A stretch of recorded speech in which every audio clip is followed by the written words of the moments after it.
बच्चों, स्वागत है आपका एक बार फिर हमारे चैनल टॉपर्स टॉप पर। आज हम प्रश्नावली 4.6 का भाग 2 करेंगे। अगर आपने हमारा भाग 1 नहीं देखा तो उसका लिंक आपको हमारे डिस्क्रिप्शन में मिल जाएगा। वहाँ वृत्त के बारे में हमने चर्चा की थी। आज हम उसके प्रश्नों को हल करेंगे।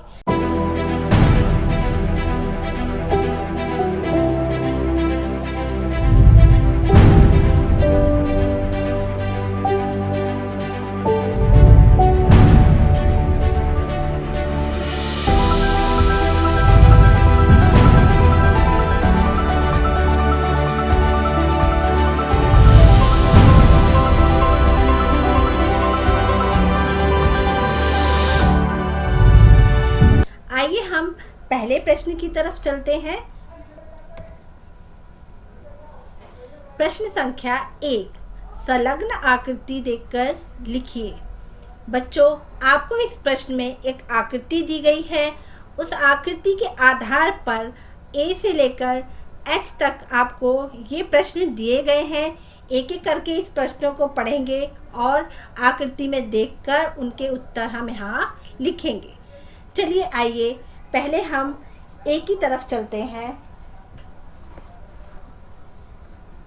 ए पार्ट में वृत्त का केंद्र पूछा गया है। वृत्त का केंद्र बच्चों इस आकृति में देखिए। वृत्त का केंद्र आपको ये दिखाई दे रहा है, यानी वृत्त का केंद्र यहाँ ओ है। दूसरे प्रश्न यानी बी पार्ट की तरफ हम चलते हैं। यहाँ आपसे 3 त्रिज्याएं पूछी गई हैं। 3 त्रिज्याएं आइए हम देखें। इस आकृति में ओ से एक की तरफ ये एक त्रिज्या, ओ बी दूसरी त्रिज्या और तीसरी त्रिज्या। बच्चों सोचिए तीसरी त्रिज्या कौन सी है? जी हाँ, तीसरी त्रिज्या ओ से लेकर सी तक ये तीसरी त्रिज्या है। इस तरह से ये 3 त्रिज्याएं हमारी ओ ए, ओ बी और ओ सी हैं। आइए तीसरे प्रश्न की तरफ चलते हैं। तीसरे प्रश्न में आपसे एक व्यास पूछा गया है। व्यास के बारे में हमने भाग 1 में बात की थी। आइए अब यहाँ हम व्यास को एक बार देखें। ए से लेकर बिंदु ए से सी तक ये जो रेखा है ये आपकी व्यास है। तो व्यास को हम लिखेंगे AC एक व्यास है। आइए डी पार्ट की तरफ हम चलते हैं। यहाँ एक जीवा पूछी गई है। जीवा यानी आपकी ई बिंदु से डी बिंदु तक ये आपकी एक जीवा है, यानी इसे हम ईडी जीवा लिखेंगे। आगे आपसे बच्चों ई पार्ट में अभ्यंतर में 2 बिंदु पूछे गए हैं। अभ्यंतर की बात हमने पिछले अपने वीडियो भाग 1 में की थी। अभी हम अभ्यंतर के 2 बिंदुओं के बारे में यहाँ देखेंगे। आपको अभ्यंतर में यहाँ 2 बिंदु ये दिखाई दे रहे होंगे। बिंदु O ये भी वृत्त के अंदर स्थित है और बिंदु P ये भी आपका वृत्त के अंदर स्थित है। इस तरह से ये 2 बिंदु हमारे O और P वृत्त के अभ्यंतर में स्थित बिंदु हैं। चलिए F पार्ट की तरफ चलें। बहिर्भाग में एक बिंदु आपसे यहाँ पूछा गया है। आप देखिए इसमें बिंदु Q जो है वो आपका बहिर्भाग में स्थित एक बिंदु है। इसमें हम आपका लिखेंगे बिंदु Q। आगे आइए G पॉइंट पर हम चलते हैं। G पॉइंट आपका इसमें एक त्रिज्याखंड पूछा गया है। त्रिज्याखंड आइए हम देखें इस आकृति में। त्रिज्याखंड ये हमारा OA एक त्रिज्या है, OB दूसरी त्रिज्या है। इन दोनों त्रिज्याओं के बीच में बना हुआ ये छायांकित भाग हमारा एक त्रिज्याखंड है। तो इसका नाम हम OAB त्रिज्याखंड देंगे। आगे आइए हम H पार्ट की तरफ चलते हैं। ये एक वृत्तखंड यहाँ पूछा गया है। वृत्तखंड हम देखते हैं यहाँ पर कि ED से जो क्षेत्र बना है वो एक वृत्तखंड है। इसको हम वृत्तखंड ED का छायांकित भाग इस तरह से हम यहाँ पर लिखेंगे।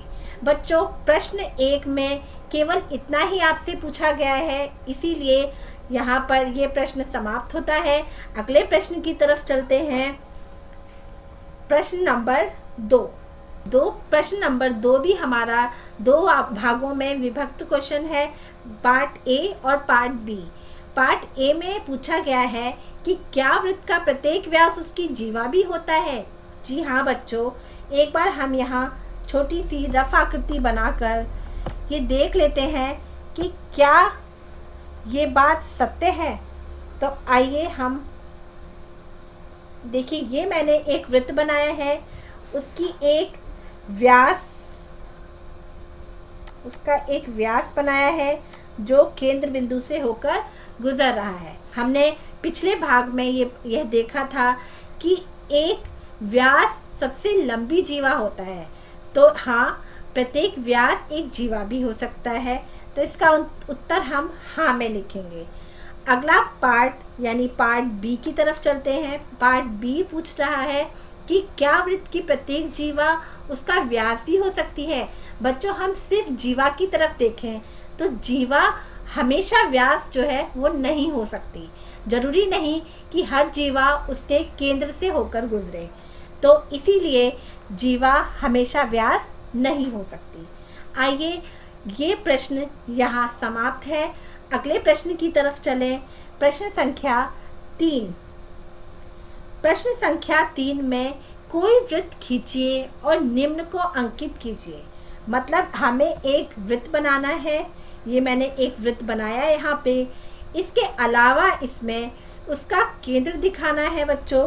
तो केंद्र मैंने यहाँ ओ केंद्र दिखाया। आइए हम दूसरे प्रश्न की बात करें। तो यहाँ एक दूसरे प्रश्न में एक त्रिज्या बताना है। त्रिज्या बच्चों ध्यान से देखो, तो त्रिज्या हमारी एस बिंदु से ओ बिंदु की तरफ, ये जो लाइन है ये हमारी एक त्रिज्या है। इसके अलावा हमने एक व्यास के बारे में बात करनी है। तो व्यास हमारा, ध्यान से देखें बच्चों, तो ए पॉइंट से बी पॉइंट की तरफ ये जो रेखा जा रही है ये एक व्यास है। आगे हम इसके एक त्रिज्या खंड के बारे में बात करें। तो त्रिज्या खंड अंकित करने के लिए मैंने यहाँ पर एक बिंदु एस और ओ और बी, ये 3 बिंदु यहाँ लिए हैं। इन तीनों बिंदु से जो भाग ये छायांकित हो रहा है, इससे मैंने त्रिज्या खंड बनाया है। तो ये आपको यहाँ इस फिगर में दिखाई दे रहा होगा। आइए हम ई की तरफ चलें। तो ई में हमें एक वृत्तखंड के बारे में बात करनी है। वृत्तखंड के बारे में हम पहले पढ़ चुके हैं। आइए मैं बताऊं, यहाँ पर आपको ये हमने पीले रंग से जो शेडिड किया है ये आपका एक वृत्तखंड है। इसके अलावा इसके अभ्यंतर में एक बिंदु बताना है बच्चों आपको। एक बिंदु यानी हमारा बिंदु ओ भी हो सकता है और बिंदु वाई भी, मैंने यहाँ पर एक बिंदु वाई लिया है। तो ये वाई बिंदु इसके अभ्यंतर में स्थित बिंदु है। आगे हम उसके बहिर्भाग की बात करें तो बहिर्भाग में भी एक बिंदु लेना है। मैंने यहाँ एक्स से एक बिंदु वृत्त से बाहर लिया है जो हमारा बहिर्भाग में स्थित है। आइए हम एक चाप की बात करें। चाप की बात करने पर हमें यहाँ P बिंदु से Q बिंदु तक ये एक चाप दिखाई दे रही है जो हमारी परिधि के ऊपर बनी हुई है। तो ये हमारी PQA चाप है। इस तरह से बच्चों प्रश्न संख्या 3 हमें हल करना है। आगे आइए हम प्रश्न संख्या 4 की तरफ चलते हैं। तो प्रश्न संख्या 4 में केवल आपको हाँ या ना में उत्तर देना है। यहाँ भी आपको इस प्रश्न के 2 भाग दिखाई दे रहे होंगे। प्रश्न संख्या 4 के ए पार्ट में आपसे पूछा गया है कि वृत्त के 2 व्यास अवश्य ही प्रतिच्छेदित करेंगे।